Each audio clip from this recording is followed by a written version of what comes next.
ರೈತರ ಬಗ್ಗೆ ನಡೀತಾ ಇರ್ತಕ್ಕಂಥ ಹೋರಾಟ ಏನಿದೆಯೋ ಕುಮಾರಸ್ವಾಮಿ ಅವರು, ನಿಖಿಲ್ ಕುಮಾರಸ್ವಾಮಿ ಅವರು, ನಮ್ಮ ಮಾಜಿ ಶಾಸಕರು ಕೃಷ್ಣಪ್ಪನವರು, ಮಂಜು ಅವರು, ನಮ್ಮ ಪಕ್ಷದ ಶಾಸಕಾಂಗ ಪಕ್ಷದ ನಾಯಕರಾದ ಬಾಬು ಅವರು, ಪುಟ್ಟರಾಜು ಅವರು, ಕರಿಯಮ್ಮನವರು, ನಮ್ಮ ಯಾದಗಿರಿ ಶರಣಗೌಡ ಪಾಟೀಲರು, ಹೀಗೆ 15 ಜನ ಶಾಸಕರು, ಶರವಣ ವಿಧಾನ ಪರಿಷತ್ತಿನ ಸದಸ್ಯರು, ನಮ್ಮ ವಿಧಾನ ಪರಿಷತ್ತಿನ ಎಲ್ಲ ಸದಸ್ಯರು, ನಮ್ಮ ಪಕ್ಷದ ಮುಖಂಡರು ಈ ಸಭೆಯಲ್ಲಿ ಭಾಗವಹಿಸಿದ್ದಾರೆ. ನಾನು ಅವರೆಲ್ಲರಿಗೂ ಅಭಿನಂದಿಸ್ತೇನೆ. ನಿಖಿಲ್ ಕುಮಾರಸ್ವಾಮಿ ಅವರು ಈ ಒಂದು ಹೋರಾಟದಲ್ಲಿ ಅಗ್ರಗಣ್ಯ ಸ್ಥಾನವನ್ನು ವಹಿಸಿ ಏನು ಹೋರಾಟ ಮಾಡ್ತಾ ಇದ್ದಾರೆ, ಅದಕ್ಕೆ ಕುಮಾರಸ್ವಾಮಿ ಅವರು ಬಿಡುವಿದ್ದಂತ ಸಮಯದಲ್ಲಿ ಕೇಂದ್ರದ ಮಂತ್ರಿಗಳಾಗಿ ಒಂದು ಕಡೆ ಜವಾಬ್ದಾರಿ ನಿರ್ವಹಣೆ ಮಾಡಬೇಕು, ಮತ್ತೊಂದು ಕಡೆ ಈ ಕ್ಷೇತ್ರಕ್ಕೆ ಸಂಬಂಧಪಟ್ಟಂತೆ ರೈತರಿಗೆ ಅನ್ಯಾಯವಾದಂತ ಸಂದರ್ಭದಲ್ಲಿ ಅವರು ಯಾವುದೇ ಒಂದು ಮಾನಸಿಕವಾದಂತ ಹಿಂಬದಿ ತೋರಿಸದೆ ಎದುರಿಸತಕ್ಕಂಥ ಸ್ಥೈರ್ಯ ಮತ್ತು ಸಾಮರ್ಥ್ಯ ಹೊಂದಿರತಕ್ಕಂಥ ಒಬ್ಬ ನಾಯಕರು. ಈ ಸಂದರ್ಭದಲ್ಲಿ ಭಾರತೀಯ ಜನತಾ ಪಾರ್ಟಿಯ ಕೆಲವು ಮುಖಂಡರು ಕೂಡ ನಿನ್ನೆ ನಮ್ಮ ವಿರೋಧಿ ಪಕ್ಷದ ನಾಯಕರಾದ ಅಶೋಕ್ ಅವರು ಕೂಡ ಬಂದು ಹೋಗಿದ್ದಾರೆ. ನಾನು ಅದನ್ನು ಸ್ಮರಿಸಿಕೊಳ್ತೇನೆ. ಈ ಸಂದರ್ಭದಲ್ಲಿ ದಯಮಾಡಿ ನಿರ್ಧಾರವನ್ನು ಮಾಡಬೇಡಿ.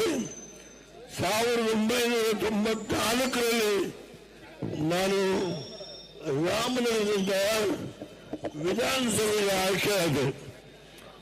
ಆಗ ರಾಮನಗರದ ಮಹಾಜನತೆಗೆ ತೋರಿಸಿದಂತ ಒಂದು ಪ್ರೀತಿ ವಿಶ್ವಾಸ ಏನಿದೆ, ಅದರ ಹಿನ್ನೆಲೆಯಲ್ಲಿ ನಾನು ಮುಖ್ಯಮಂತ್ರಿಯೂ ಆದೆ, ಪ್ರಧಾನಮಂತ್ರಿಯೂ ಆದೆ. ನಿಮಗೆ ಜ್ಞಾಪಕ ಇರ್ಬೋದು, ಅನೇಕ ಜನ ಹಿರಿಯರಿಗೆ ಬಿಡದಿ ಬೋರಯ್ಯನವರನ್ನ ಅವತ್ತು MLC ಮಾಡಿದ್ವಿ. ಅಷ್ಟೇ ಅಲ್ಲ, ರೈಲ್ವೆ ರಿಕ್ರೂಟ್ಮೆಂಟ್ ಬೋರ್ಡ್ನ ಅಧ್ಯಕ್ಷರನ್ನು ರಾಮನಗರದ ಒಬ್ಬ ಮುಖಂಡರಿಗೆ ನಾನೇ ಅವತ್ತು ನೇಮಕ ಮಾಡಿದೆ. ಈ ಹಳೆಯ ವಿಷಯಗಳನ್ನ ನಾನು ನೆನೆಸ್ಕೊಳ್ತೇನೆ. ಇವತ್ತು ಮುಖ್ಯಮಂತ್ರಿ ಒಕ್ಕಲಿಗ ಸಮಾಜಕ್ಕೆ ಸೇರಿದವರು, ಆದರೆ ದೇವೇಗೌಡರು, ಕುಮಾರಸ್ವಾಮಿ ಅವರು, ನಿಖಿಲ್ ಕುಮಾರಸ್ವಾಮಿ ಅವರು, ಒಕ್ಕಲಿಗರು ಬೇರೆಯವರು ಯಾರಾದರೂ ಆದ್ರೆ ಸಹಿಸೋದಿಲ್ಲ, ಈ ಆಪಾದನೆಯನ್ನ ಮಾಡ್ತಾರೆ. ನಾನು ದಯಮಾಡಿ ನಿಧಾನವಾಗಿ ಕೇಳಬೇಕು. ನಮಗೆ ಯಾರೇ ಮುಖ್ಯಮಂತ್ರಿಗಳಾದರೂ ಒಳ್ಳೆಯ ಕೆಲಸವನ್ನು ಮಾಡಿದ್ರೆ ಅವರಿಗೆ ನಾವು ಬೆಂಬಲಿಸ್ತೇವೆ. ಈಗ ಸಿದ್ದರಾಮಯ್ಯವರು 16 ಬಡ್ಜೆಟ್ ಅನ್ನ ಇಟ್ಟು ನಾವೇನು ಒಂದು ಮಾತಾಡಲಿಲ್ಲ. ನಾನು ಒಂದು ಮಾತನಾಡಿಲ್ಲ. 16 ಬಡ್ಜೆಟ್ ಅನ್ನು ಇಟ್ಟು ನಾನೇನು ಮಾತನಾಡಿಲ್ಲ. ಇಂದು ಕೇವಲ 60 ದಿನ ಆಗಿದೆ. ನಮ್ಮವರೇ ಯಾಕೆ ನಾವು ಹೋರಾಟ ಮಾಡಬೇಕು ಹೇಳ್ತೇವೆ. ಕುಮಾರಸ್ವಾಮಿ 2008ರಲ್ಲಿ ಮಾಡಿದಂತ ನಿರ್ಣಯವನ್ನು ನಾನು ಈಗ ಜಾರಿಗೆ ಕೊಡ್ತೇನೆ. ಹೌದು, ನೀವು ಡೆಪ್ಟಿ CM ಆಗಿ ನೀವು ಬೆಂಗಳೂರಿನ ಡೆವಲಪ್ಮೆಂಟ್ ಅಥಾರಿಟಿ ಎಲ್ಲ ಅಧಿಕಾರವನ್ನು ಇಟ್ಕೊಂಡಿದ್ದಂಥವರು, ಕಾಂಗ್ರೆಸ್ ಅಧ್ಯಕ್ಷ ಆಗಿದ್ದಂಥವರು ಈ 3 ವರ್ಷ ಬೆಳೆದು ಈ ರೈತರಿಗೆ ನೀವು ಅವ್ರಿಗೆ ನೇಣಕ್ಕೆ ಹೊರಟಿದ್ದೀರಿ. ಇದು ಕುಮಾರಸ್ವಾಮಿ ಅವರು ಮಾಡಿದಂತ ತೀರ್ಮಾನ ಅಂತ ಯಾವ ನಗಲಿಂದ ಹೇಳ್ತೀರಿ ನೀವು? ಕುಮಾರಸ್ವಾಮಿ ಅವರು ಏನ್ ತೀರ್ಮಾನ ಮಾಡಿದ್ರು? ಅವರು ಬೆಂಗಳೂರಿನ ಒಂದು ಜನತೆಯ ಒತ್ತಡಕ್ಕೆ 5 ಹೊಸ ನಗರಗಳನ್ನು ಮಾಡಬೇಕು ಅಂತ ತೀರ್ಮಾನ ಮಾಡಿದ್ರು. ಅದರಲ್ಲೇ ರಾಮನಗರ ಒಂದು. ನಾನು ಮುಖ್ಯಮಂತ್ರಿ ಆಗಿದ್ದಾಗ ಬೆಂಗಳೂರು ಮೈಸೂರು ಇನ್ಫ್ರಾಸ್ಟ್ರಕ್ಚರ್ ಕಾರಿಡಾರ್ ಏನು ಒಂದು ಯೋಜನೆಯನ್ನು ತೀರ್ಮಾನ ಮಾಡಿದೆ, ಅದರಲ್ಲಿ ರಾಮನಗರವೂ ಸೇರಿತ್ತು, ಬಿಡದಿನೂ ಸೇರಿತ್ತು.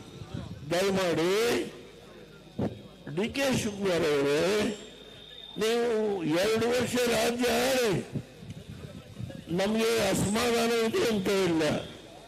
ಯಾಕೆ ಅಸತ್ಯವನ್ನ ಹೇಳಿ ರೈತರ ಮನೆ ಹಾಳು ಮಾಡಲಿಕ್ಕೆ ಹೊರಟಿದ್ದೀರಿ?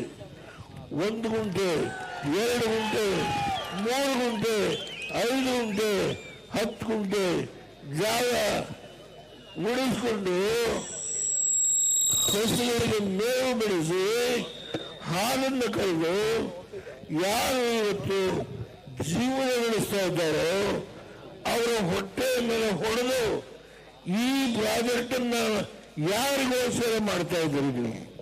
ಹೇಳಿ, ಸತ್ಯ ಹೇಳಿ, ಯಾರಿಗೋಸ್ಕರ? ಬೆಂಗಳೂರು ಬೀಡಿಗೆನಲ್ಲಿ 20,000 ಸೈಟ್ಗಳು ಖಾಲಿ ಬಿದ್ದಿದ್ದಾವೆ. 20,000 ಸೈಟ್ಗಳು. ಇದನ್ನು ನಾನು ಹೇಳೋದಿಲ್ಲ, ಸತೀಶ್ ಜಾರಕಿಹೊಳಿ ಈ ಮಾತನ್ನ ಹೇಳಿದ್ದಾರೆ. ಅಷ್ಟೇ ಅಲ್ಲ, ಬೆಂಗಳೂರಿನ ವಿವಿಧ ಬಡಾವಣೆಗಳಲ್ಲಿ ಸಹಸ್ರಾರು ಸೈಟ್ಗಳು ಖಾಲಿ ಬಿದ್ದಿದ್ದಾವೆ. ಇವತ್ತು ಅವುಗಳನ್ನು ತೆಗೆದುಕೊಳ್ಳಲು ಯಾರೂ ಇಲ್ಲ. ಬೆಂಗಳೂರಿನಲ್ಲಿ ಅನೇಕರು ಇವತ್ತು ಮನೆಗಳನ್ನು ನಿರ್ಮಾಣ ಮಾಡಿದ್ದಾರೆ. ಅನೇಕ ದೊಡ್ಡ ದೊಡ್ಡ ಮಹತ್ವ ಕಟ್ಟಿದ್ದಾರೆ. ಅಲ್ಲಿ ಇವತ್ತು ಅವುಗಳನ್ನು ಕೊಂಡುಕೊಳ್ಬೇಕಂತವರು ಇಲ್ಲ. ಎಷ್ಟೊಂದು ಕಟ್ಟಿರುವ ಮನೆಗಳು ಖಾಲಿ ಬಿದ್ದಿದ್ದಾವೆ. ಇದನ್ನ ಯಾವುದೋ ಒಂದು ಕಮಿಟಿ ಮಾಡಿದ್ದಾರಂತೆ. ಆ ಕಮಿಟಿಯವರು ದಯಮಾಡಿ ಈ ವಿಷಯದ ಬಗ್ಗೆ ಮೊದಲು ಅಂಕಿಅಂಶ ಸಂಗ್ರಹಣೆ ಮಾಡಲಿ. 7 ಜನ ಸುಪ್ರೀಂ ನ್ಯಾಯಾಧೀಶರು ಬಂದು ಅವರು ಇಲ್ಲಿರ್ತಕ್ಕಂಥ ವಾಸ್ತವಾಂಶವನ್ನು ನೋಡಿ ಈ ಪ್ರಾಜೆಕ್ಟ್ ಅನ್ನ ಮಾಡಬಾರದು, ನೀವು ರೈತರ ಹೊಟ್ಟೆ ಮೇಲೆ ಹೊಡಿಬೇಡಿ, ಸುಪ್ರೀಂ ಕೋರ್ಟಿನ ನಿವೃತ್ತ ನ್ಯಾಯಾಧೀಶರು ಹೇಳಿದ್ದಾರೆ. ನಮಗೆ ಡಿ.ಕೆ. ಶಿವಕುಮಾರ್ ಅವರು 2 ವರ್ಷ ರಾಜ್ಯ ಆಳಿದ್ರೆ, ದೇವೇಗೌಡರು, ಕುಮಾರಸ್ವಾಮಿ ಅವರು ಬೇರೊಬ್ಬ ಒಕ್ಕಲಿಗ ನಾಯಕನ್ನ ಬೆಳೀಲಿಕ್ಕೆ ಬಿಡೋದಿಲ್ಲ ಅಂತ ಹೇಳಿ ಸುಳ್ಳು ಆಪಾದನೆ ಮಾಡಬೇಡಿ. ಆಳಿ ರೈತನ ಮಗನಾಗಿ ಇವತ್ತು ರೈತ ಹೊಟ್ಟೆ ಮೇಲೆ ಹೊಡೆದು ಯಾವ ಪುರುಷಾರ್ಥಕ್ಕೆ ಈ ಪ್ರಾಜೆಕ್ಟ್ ಅನ್ನ ನೀವು ತಿಳಿದುಕೊಂಡಿದ್ದು? ಹೇಳಿ, ಸತ್ಯ ಹೇಳಿ. ಇವತ್ತು ಹೇಳ್ತಾರೆ ನಾನು ಒತ್ತಾಯ ಮಾಡೋದಿಲ್ಲ, 3 ಕೋಟಿ ರೂಪಾಯಿ ಕೊಡ್ತೀನಿ. ನಿನ್ನೆ ಡೆಲ್ಲಿ ಹೋಗೋದಕ್ಕಿಂತ ಮುಂಚೆ 3 ಕೋಟಿ ರೂಪಾಯಿ ಕೊಡ್ತೀನಿ. ಓಹೋ, ನಿನ್ನೆ ಗೊತ್ತಾಯಿತು ರೈತರಿಗೆ 3 ಕೋಟಿ ರೂಪಾಯಿ ಕೊಡ್ತೀನಿ ಅಂತ ಹೇಳುವ ಒಂದು ಬುದ್ಧಿ ನಿನ್ನೆ ಅವರ ಗಮನಕ್ಕೆ ಬಂತು. ಹೌದು, 3 ಕೋಟಿ ರೂಪಾಯಿ ಕನಕಪುರದಲ್ಲಿ ಅವರೇನೇನು ಮಾಡಿದ್ದಾರಲ್ಲ ಆ ಜಾಗವನ್ನು ಇವತ್ತು ಬೇರೆಯವರಿಗೆ ಮೊದಲು ಸೈಟ್ ಮಾಡಬೇಕು, ಯಾವ ಪ್ರಾಜೆಕ್ಟ್ ಮಾಡಬೇಕು ಮೊದಲು ಕೊಟ್ಟು ಅಲ್ಲಿ ತೀರ್ಮಾನ ಮಾಡಿ. ಇಲ್ಲಿ ಯಾಕೆ ಬಂದು ಬಡವರು ಪಾಪ ಹೊಟ್ಟೆ ಮೇಲೆ ಹೊಡೆದು ನೀವು ಏನು ಯಾವ ಉದ್ದೇಶಕ್ಕೆ ಸಿದ್ದರಾಮಯ್ಯ ಸರ್ಕಾರದಲ್ಲಿ ನೀವು 5 ಕಾರ್ಪೊರೇಷನ್ ಮಾಡಿದ್ರಿ. ಅದರಲ್ಲಿ ರಾಮನಗರ ಒಂದು ಕಾರ್ಪೊರೇಷನ್. ನಿಜ, ಯಾವ ಪುರುಷಾರ್ಥಕ್ಕೆ ಬಿಡದಿ ಜಮೀನು ತೆಗೆದುಕೊಡ್ಬೇಕು ಕಾರ್ಪೊರೇಷನ್ ಮಾಡಿದ್ರ? ಇಲ್ಲಿ ಯಾರಾದರೂ ಬಿಡದಿಯವರು ನಮಗೆ ನಿವೇಶನ ಬೇಕು ಅಂತ ಅರ್ಜಿ ಹಾಕಿದ್ದಾರ? ರಾಮನಗರದವರೇನಾದರೂ ನಮಗೆ ನಿವೇಶನ ಬೇಕು ಅಂತ ಅರ್ಜಿ ಹಾಕಿದ್ದಾರ? ಬೆಂಗಳೂರಿನವರು ಯಾರಾದರೂ ನಮಗೆ ನಿವೇಶನ ಬೇಕು ಅಂತ ಅರ್ಜಿ ಹಾಕಿದ್ದಾರ? ಹೇಳಿ, ದಯಮಾಡಿ ಹೇಳಿ. ಡಿ ಕೆ ಶಿವಕುಮಾರ್ ಅವರೇ, ದಯಮಾಡಿ ಹೇಳಿ. ನೀವು ರಾಜ್ಯ ಆಡಬೇಕು, ನಮ್ದೇನು ತಕರಾರಿಲ್ಲ. ಆದರೆ ಎಲ್ಲಿಯವರೆಗೆ ನೀವು ರೈತರ ಹೊಟ್ಟೆಯ ಮೇಲೆ ಹೊಡೆಯಲಿಕ್ಕೆ ಹೋಗ್ತಿರೋ ಅಲ್ಲಿಯವರೆಗೆ ಈ ರಾಜ್ಯದಲ್ಲಿ ಕುಮಾರಸ್ವಾಮಿ ಅವರ ನೇತೃತ್ವದಲ್ಲಿ, ನಿಖಿಲ್ ಕುಮಾರಸ್ವಾಮಿ ಅವರ ನೇತೃತ್ವದಲ್ಲಿ ದೇವೇಗೌಡನಿಗೆ 93 ವರ್ಷ ಆಗಿರಬಹುದು. ನಾನು ಯಾವ ಕಾರಣದಿಂದ ಬರೆದಿಟ್ಕೊಳ್ಳಿ. ನನ್ನ ರೈತರ ಹೊಟ್ಟೆಯ ಮೇಲೆ ಹೊಡೆದು ನಿಮ್ಮ ಸೌಧೆಯನ್ನು ಕಟ್ಟಲಿಕ್ಕೆ ಡೆಲ್ಲಿಯಲ್ಲಿ ನೀವೇನು ಯಾರ್ಯಾರಿಗೆ ಏನೇನು ಭರವಸೆ ಕೊಟ್ಟು ಬಂದಿದ್ದೀರೋ ಮುಖ್ಯಮಂತ್ರಿ ಆಗಲಿಕ್ಕೆ, ಸಿದ್ದರಾಮಯ್ಯವ್ರನ್ನು ತೆಗೆದು ಮುಖ್ಯಮಂತ್ರಿ ಆಗಲಿಕ್ಕೆ ನೀವು ಯಾರ್ಯಾರಿಗೂ ಸಹಾಯ ಮಾಡ್ತೀನಿ ಅಂತ ಹೇಳಿ ಬಂದಿದ್ದೀರೋ ಆ ಸಹಾಯವನ್ನು ಮಾಡಲಿಕ್ಕೆ ಇಲ್ಲಿ ರೈತರ ಹೊಟ್ಟೆ ಮೇಲೆ ಹೊಡೆದು ಈ ಜಮೀನನ್ನ ಯಾರಿಗೆ ಕೊಡ್ಲಿಕ್ಕೆ, ಯಾವ ಕಂಪನಿಗೆ ಕೊಡ್ಲಿಕ್ಕೆ, ಯಾವ ಇಲ್ಲಿ ಲೇಔಟ್ ಮಾಡಲಿಕ್ಕೆ ಮುಂದೆ ಬಂದಿದ್ದಾರೆ? ಹೇಳಿ, ಸತ್ಯ ಹೇಳಿ. ದಯಮಾಡಿ ಕೈ ಮುಗಿದು ಪ್ರಾರ್ಥನೆ ಮಾಡ್ತೇನೆ.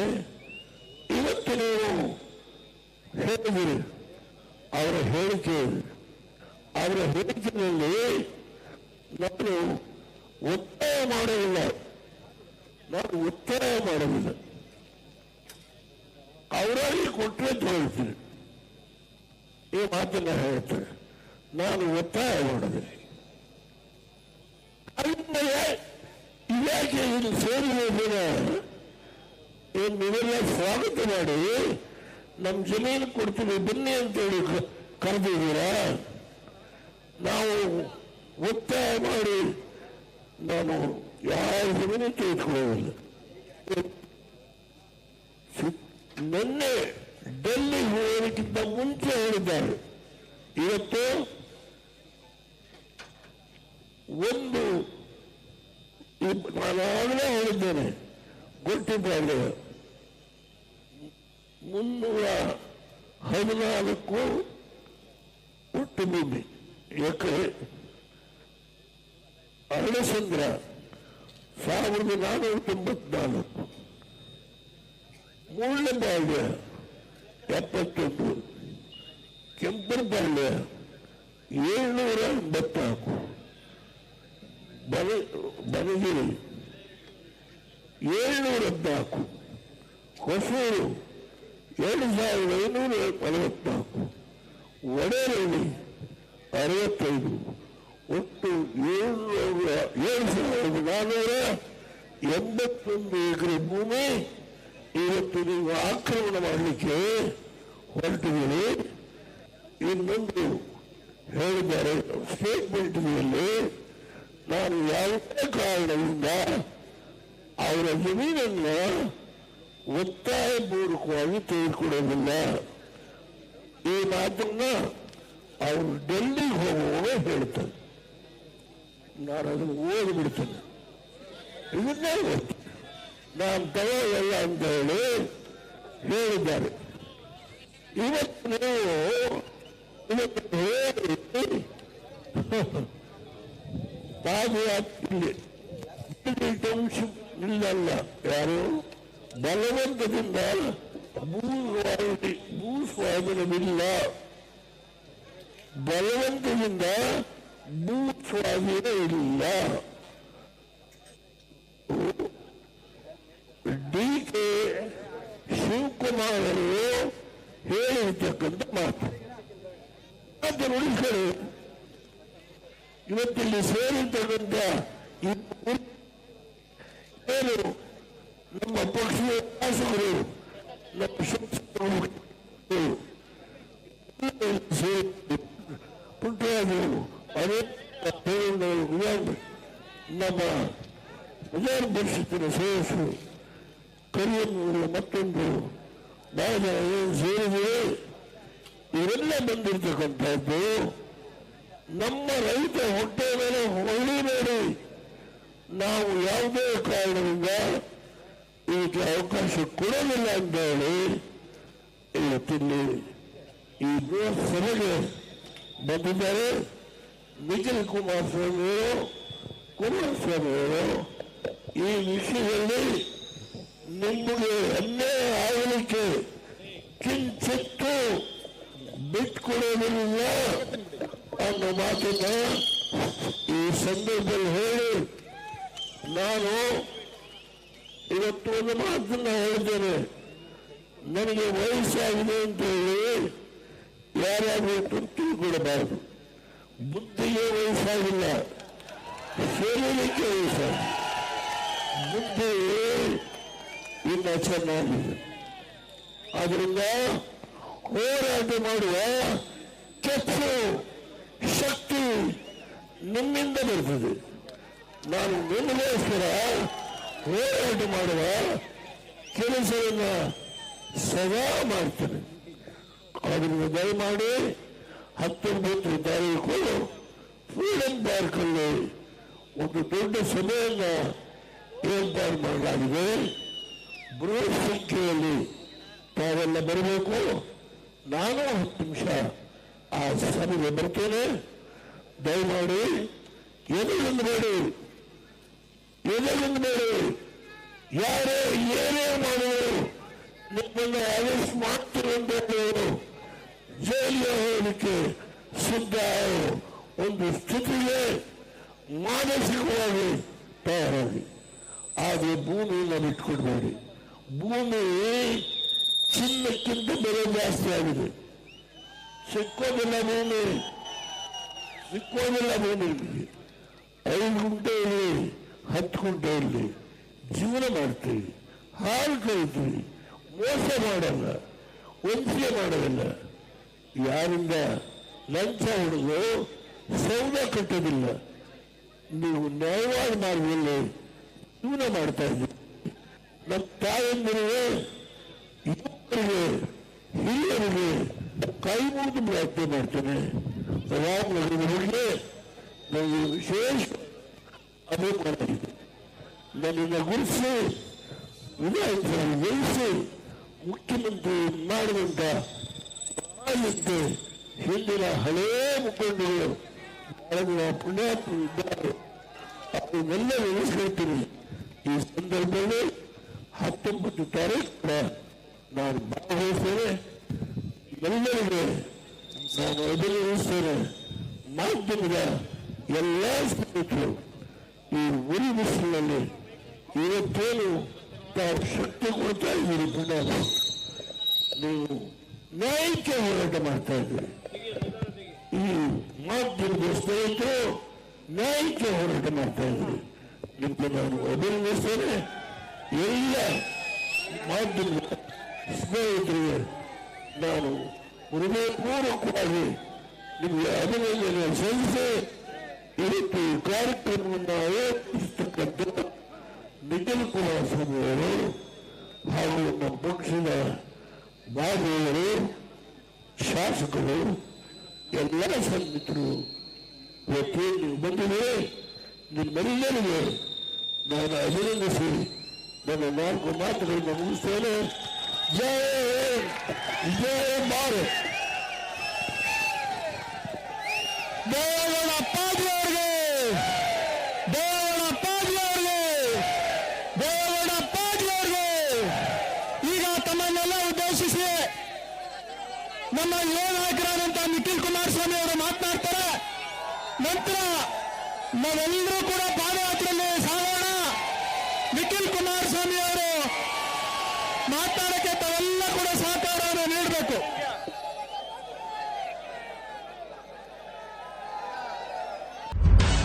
ನಿಖರ ಸುದ್ದಿ, ಸದಭಿರುಚಿಯ ಕಾರ್ಯಕ್ರಮ. ನೀವು ನೋಡ್ತಾ ಇದ್ದೀರಾ ಕಹಳೆ ನ್ಯೂಸ್, ಸಮಾಜದ ಜಾಗೃತಿಗಾಗಿ ವಸ್ತುನಿಷ್ಠ ವರದಿ.